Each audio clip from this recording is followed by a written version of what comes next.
Judges chapter 14. Tonight's lesson is for every parent, every mother, every father, and every person who has ever tried to guide someone that they love.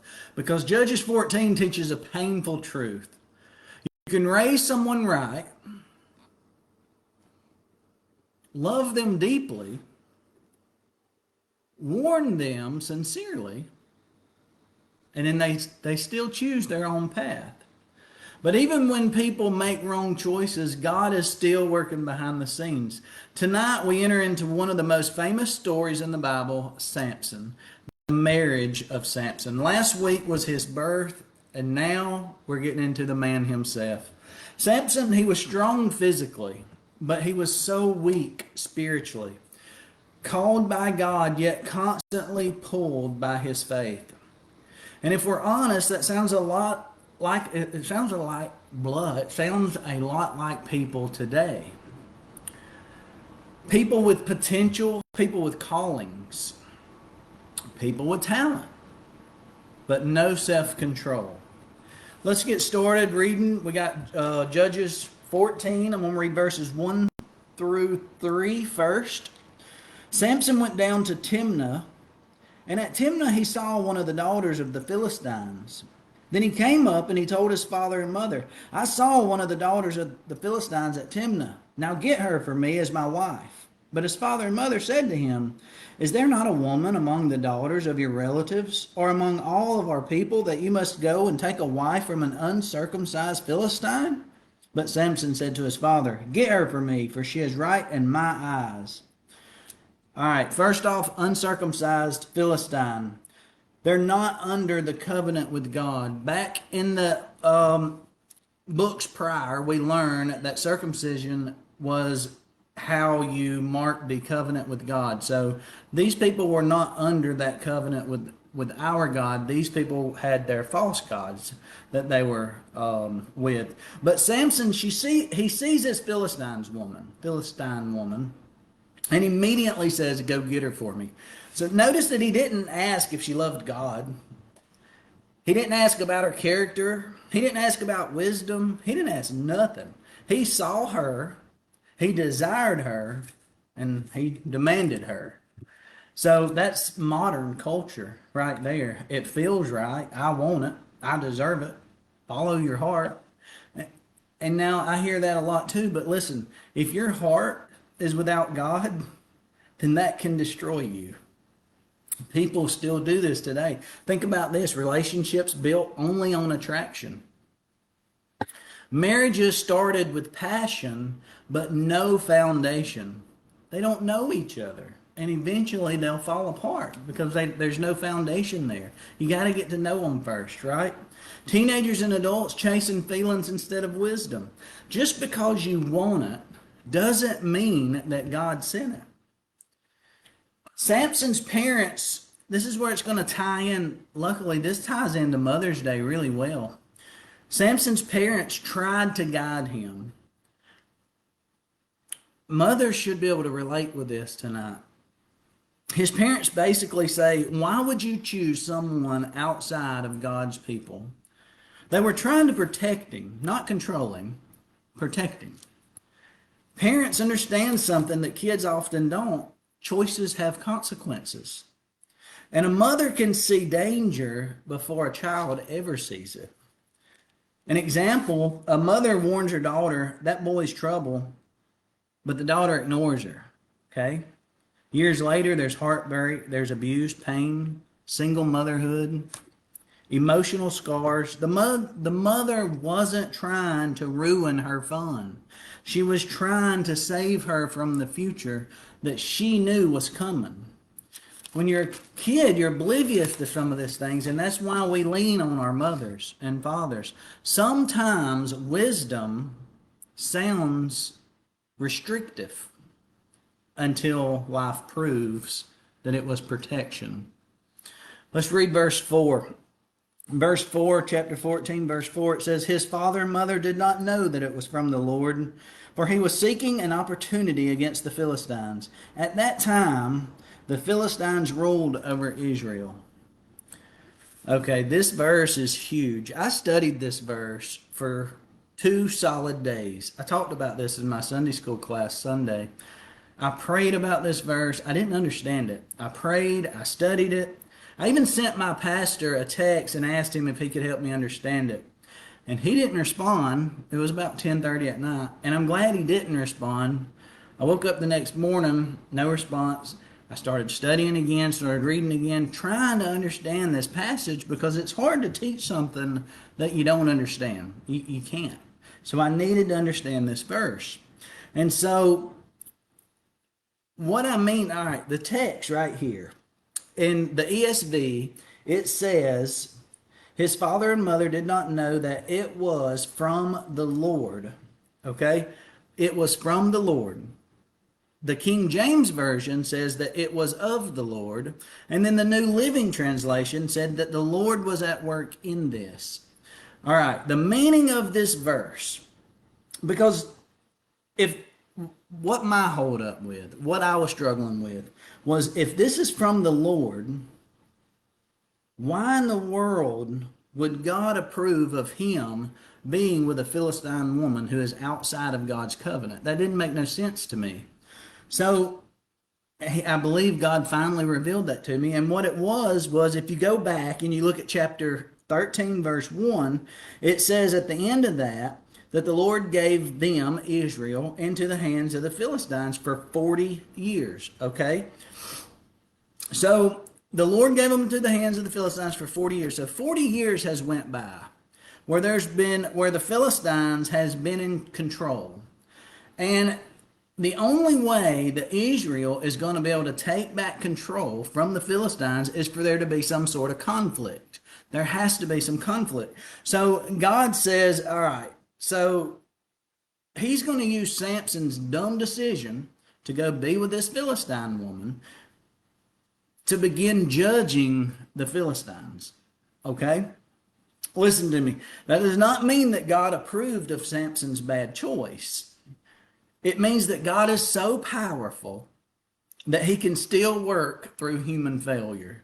And praise God for that, because that gives us hope. That gives parents tonight hope, because we know that we're going to constantly fail in life. And to know that God can take those failures and bring something good out of it, that's the hope that we love and live for. But maybe your child isn't listening tonight, okay? Maybe your child ain't listening right now. Maybe they're wondering. Maybe they've wondered. Maybe they're being rebellious, making terrible choices. You taught them better. You're thinking, I've taught them better. I've prayed for them.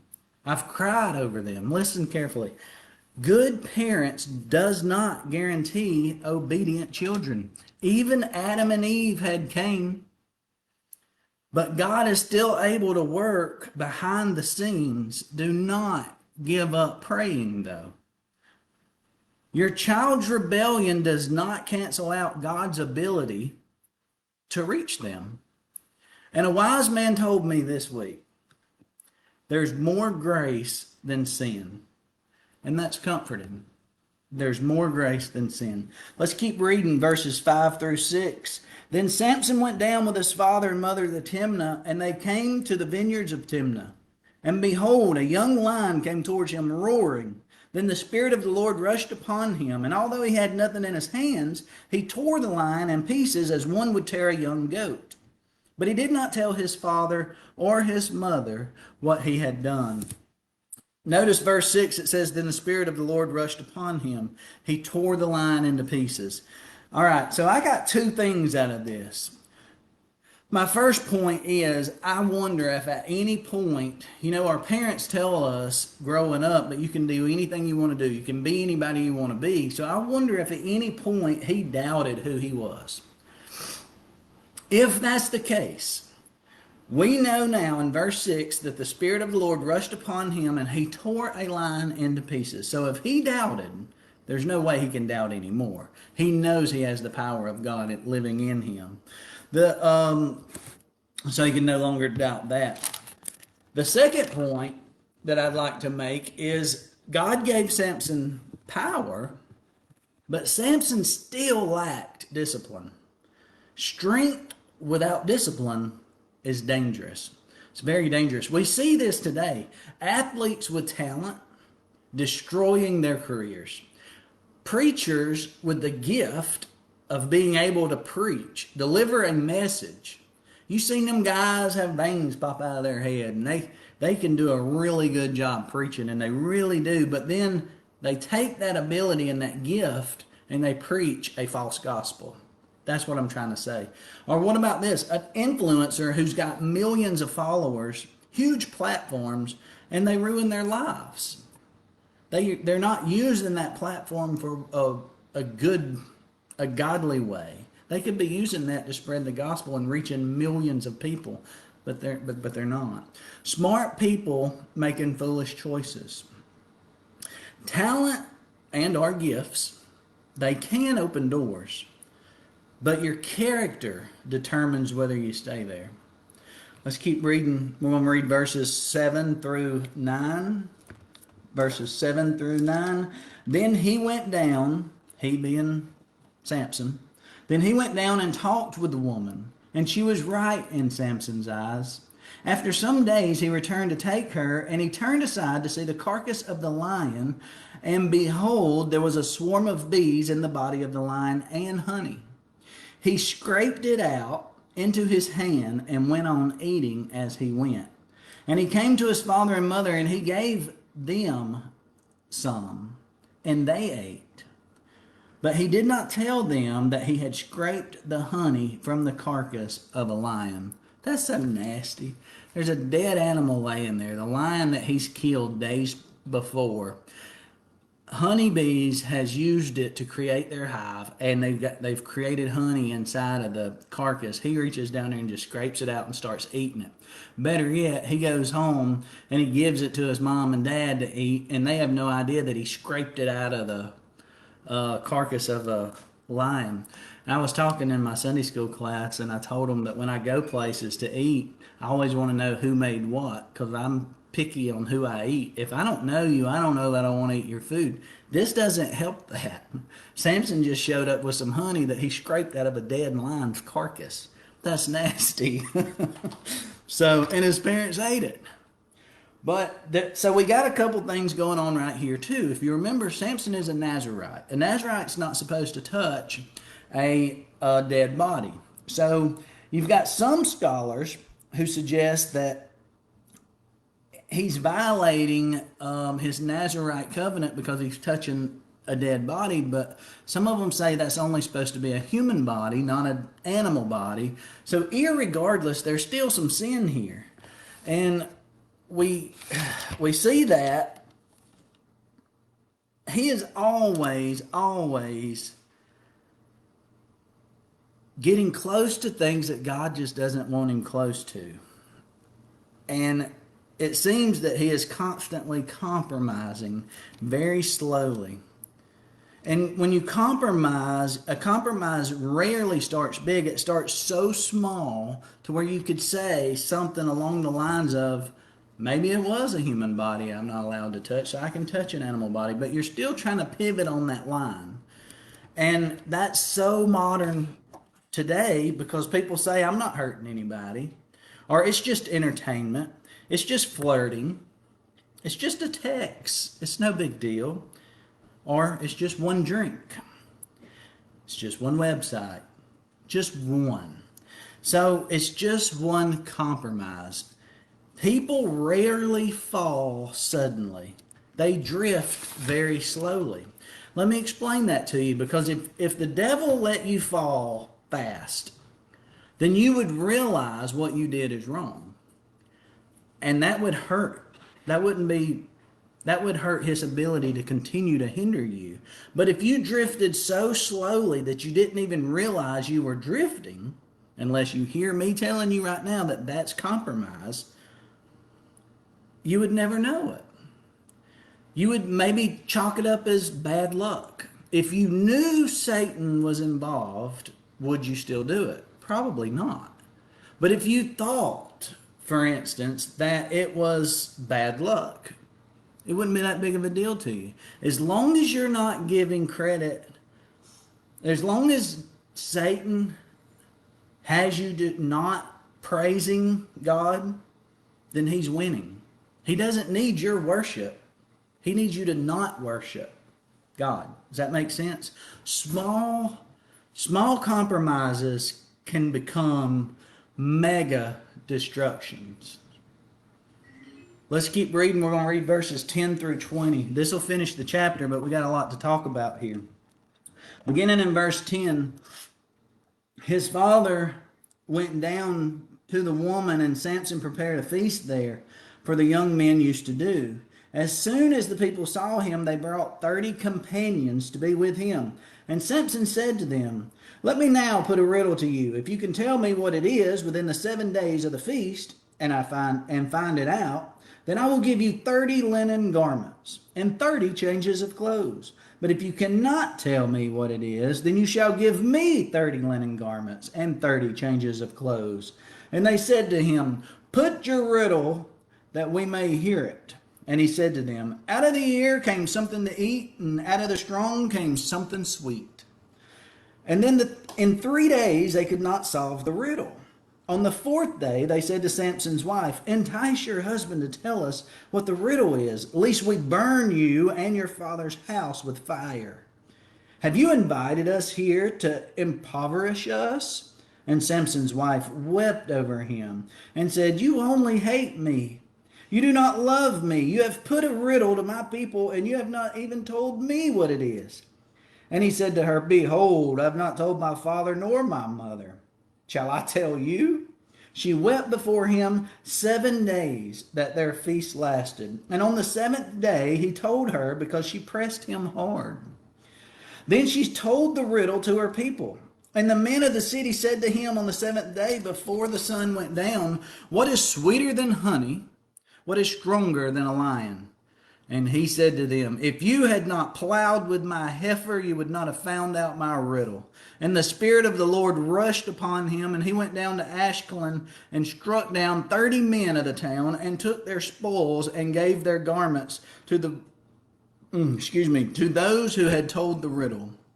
In hot anger, he went back to his father's house, and Samson's wife was given to his companion who had been his best man. Wow, there's a lot right there. Samson gives that riddle, okay? The Philistines manipulate his wife, and eventually Samson's anger explodes. "If you had not plowed with my heifer, you would not have found out my riddle." This is a metaphor. A heifer is a young cow. Samson is referring to his wife as a cow. So this isn't really nice at all. He's basically saying, if you had not used my wife against me, you would have never have solved my riddle.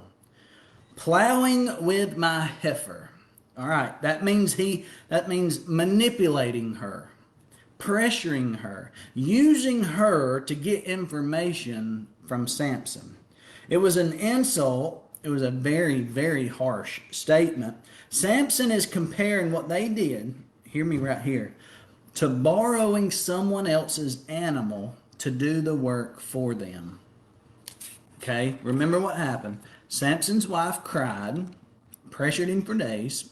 The Philistines threatened her, "We're going to burn your house down or burn you with fire." And Samson finally told her the answer, and then she gave it to the Philistines. So the verse also reveals something else that's major in Samson's story: his weakness for women. And it continues to be an open door for the enemy. This chapter becomes a cycle of desire, compromise, anger, revenge, and chaos. It's desire, but Samson saw the Philistine woman and wanted her simply because she looked good to him. She looks good, that's who I want. That's it. Didn't talk to her, nothing. Told us, "Dad, go get her for me." Compromise, because even after his parents warned him, Samson ignored godly wisdom and pursued someone outside of God's direction for Israel. We know this is against God's. If you remember back in earlier chapters, when was it? They were supposed to drive out the Canaanites because God knew if they lived with them, they would be influenced by them. Samson didn't need to go off and marry this girl who's got different gods because it's going to cause an influence there. We don't need that. Anger, when Samson realized that he'd been manipulated, his riddle was solved. His rage exploded instead of his emotions being controlled. We struggle with that as well. How many times have we said something out of anger? We let those emotions control what we say. That's not good. And we're all guilty of that. So he's doing something here that we all do. That's how we know he's human. Revenge. Samson struck down 30 Philistines to pay his debt because he wanted a personal payback. He was mad. He wasn't trying to create peace by no means. And then chaos. What started as attraction turned into deception, violence, broken relationships, and death affecting everyone around him. Samson, this is for the men, Samson is a warning to men. Strong on the outside, but weak on the inside. A man is not truly strong because he can fight. A man is strong when he can control his anger, when he can control his lust, when he leads spiritually, protects his family, and obeys God privately. Now for moms, some of you tonight are carrying heavy burdens for your children. You wonder, did I fail or could I have done more? Why won't they listen? Remember, Samson had godly parents and he still made wrong choices. Do not carry guilt that belongs to someone else's decisions. But also, never stop praying. My closing challenge on this is, are you ignoring godly wisdom? Are you following your feelings instead of truth? Are you compromising slowly? Think about these questions. Are you praying for someone who has wandered? I am. Tonight is a call to wake up before compromise destroys what God intended for your life. Samson's greatest enemy was not the Philistines. It was the unchecked desires inside of his own heart. And the same battle exists in every one of us tonight. Thank you all for listening to me. I know it was short. 22 minutes is a lot shorter than it normally is. Next week we're going to be in chapter 15, and this is when Samson defeats the Philistines. And then chapter 16 is when we get into Delilah. That's my favorite chapter. Thank you all. Follow me if you haven't, and look up my YouTube to catch previous chapters. Y'all have a good night.